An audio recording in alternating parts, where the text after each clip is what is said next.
So I decided I know that we said that we wanted to sit down and chat, but I know you've got a lot of things going on, especially with it being the beginning of the year. And I also know that you have to plan sometimes with Sarah on Mondays. So I just wanted to make sure that you understood everything for your group. So I know you did it last year, but this is kind of just a refresher. So just so you know, your group is going to be working on R Controlled, which is found in this book. And if you don't have it, let me know. And it's found on page 75. So the lesson template is on page 75, and then the words directly follow. So these words would be your word lists that you'd be working on. So this is 5 days of words.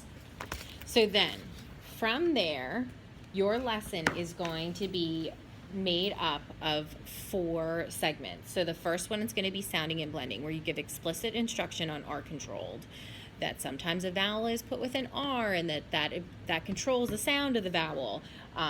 So that's going to be the biggest part, and that's going to be them reading the words. The next piece is going to be most common words that you're going to work on. So these are going to be those high frequency words, and I put a link in the intervention template so that you could easily click on it to get some most common word resources for 3rd grade.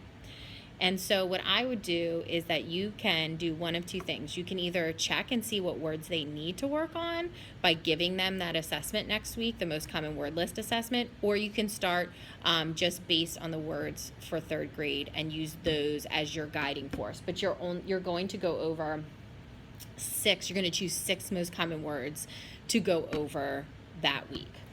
Then from there, what you're going to do is you're going to then have a book that connects with R Controlled. So you always want them to be able to take that skill and transfer it into text. So you don't want them just being able to read R Controlled words in isolation. You want them to actually take what they know and actually read and you be able to use that skill. So if you need to, we can find books in Colleen's room that connect with R Controlled, and that's totally easy. I believe for the most part, the book's in there, there's going to be at least, I think, 5 to 6 of that title, and then we can look at AR, ER, depending on where you are, but then you can bring in those books.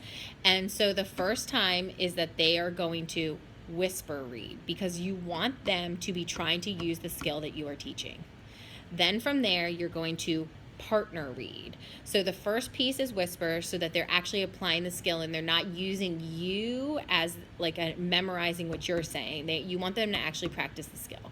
Then the second read is going to be a partner, or you can do a choral read. So it's up to you. So you can either partner them up with similar ORF scores, which you'd have to just look at and see what their scores are, or you could do a choral read with them. Or as you notice, if there's students that you think work well together, you can partner them together, and then they would read that book together. You can keep that book for the entire week if you think that they can read it in a sitting, or you could chunk the book and you can include comprehension with that. So that's just kind of a quick, brief overview. In the intervention template, I also linked the R Controlled cards, so you don't have to make them. They're already in Schoology. So I linked it to the Schoology page, and then I also linked all of the Walpole progress monitoring.